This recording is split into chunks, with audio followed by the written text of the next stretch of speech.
basi punguza wivu, utaharibu michongo, najua unanipenda.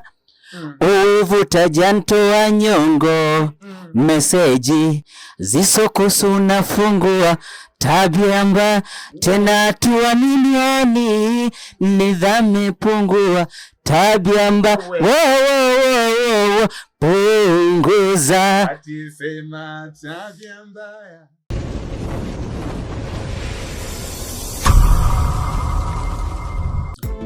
Mimi naitwa Anko Janja kutoka Ash Vision Media, lakini leo niko na ndugu yangu msanii mkubwa kabisa na naomba nimtambulishe kwenu, anaitwa Brandon Meru. Lakini Brandon Meru leo niko naye hapa studio. Mambo vipi Brandon? Poa. Bwana uko poa? Yeah, niko good kabisa. Bwana leo tuko kuzungumzia muziki kiujumla wa Brandon Meru. Lakini leo nitabezi sehemu moja tu, nataka niulize, ulikuwa una project kubwa kabisa na msanii mkubwa kabisa, sijui ni mtaje au ni mwache? Haina haja ya kusema umtaje kwamba ushinde kumtaja, ni Matani. Project ilikuwa ni ya kwangu, so tulifanya ambao nilikuwa nimemshirikisha Matani. So baadaye sijajua sababu ni nini, mimi ngoma nikaisikia tu tayari ngoma imeshatoka, sijui ni kwa nini ametoa vesi zangu. So ni kitu ambacho najiuliza mpaka leo, sababu ilikuwa inspired na alikuwa anaipenda, anasema ni ngoma kubwa na alikuwa anaipenda. So naomba niulize, mistari aliyeandika vesi ya kwanza, ya pili, chorus ni nani? Nimeandika vyote mimi, mwanzo mwisho. Yeah. Kwa hiyo mistari yote, vesi zote ni vya kwako, lakini akawa amekutoa pale akaimba yeye, kwa hiyo akawa ameamua kuiachia yeye. Ni kweli, sababu nilitamani tufanye iwe pamoja na tuweze kuiachia kwa pamoja, lakini ameiachia bila kunishirikisha chochote. Unaweza kuwaelezea Watanzania ni project gani ambayo ulifanya na Matan, lakini project inaitwaje, lakini pia licha ya project inaitwaje, sasa hivi unaionaje kwenye platform? Ngoma inaitwa Punguza.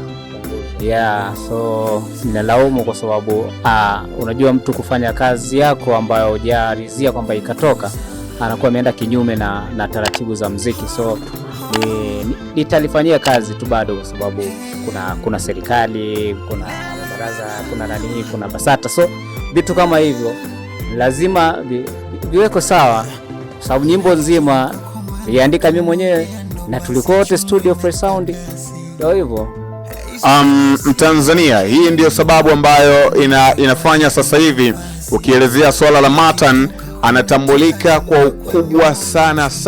Na sababu ni ipi? Ni project ambayo alikuwa afanya na Brand Ray, muita Brand Ray, lakini hiyo project ilikuwa inaitwa Punguza. Ndio project ambayo sasa hivi Matan imempeleka juu kuliko, lakini project ambayo ipo katika hali ya malalamishi ama malalamiko ambayo Brandon Meru bado anailalamikia project hiyo. Kwa mantiki hiyo, project hii itaenda BASATA kama ambavyo msanii wetu Brandon Meru amesema. Lakini Brandon Meru, unaweza kutupa ladha kidogo ya project ya Punguza? Yeah. Kama tamae. Oh maiwe, kununa vibaya, anesonele wala siki pressure, chunga itakuzika, kuchunguzana hata kama wivu utakupika, maisha kwa tabia konsionge na watu, niogope utanchunguza we, labda nikondoe wasiwasi, nafasi moja moyo ninakupenda we, kichwani kwangu mafiga nisha kuinjika we, oh basi punguza wivu, utaharibu michongo, najua unanipenda. Uwivu tajantoa nyongo, meseji zisokusu nafungua, tabia mbaya tena tuwa milioni, nidhamu pungua, tabia mbaya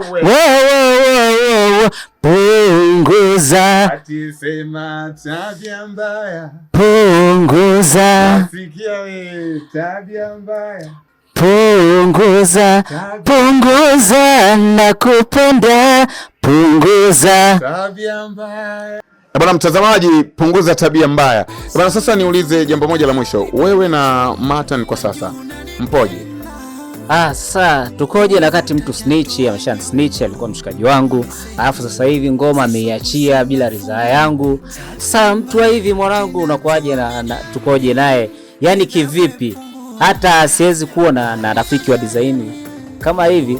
Kwa maana moja, yeye na Matan ni chumvi chumvi, yani hata mkikutana haina haja ya salamu, haina haja ya nini, ni chumvi chumvi, au apite hivi apite hivi. Yani tukikutana ni noma. Bwana, mbona kama noma sana. Hamjapata watu ambao wanaweza kuwasuluhisha ili noma hili liishe? Yani kusuluhisha hapo, labda afute hiyo ngoma yangu. Bwana Matan, kusuluhisha swala hili labda ufute ngoma alafu urudi kwa Brandon Meru ili aweze kuweka sawa. Boss.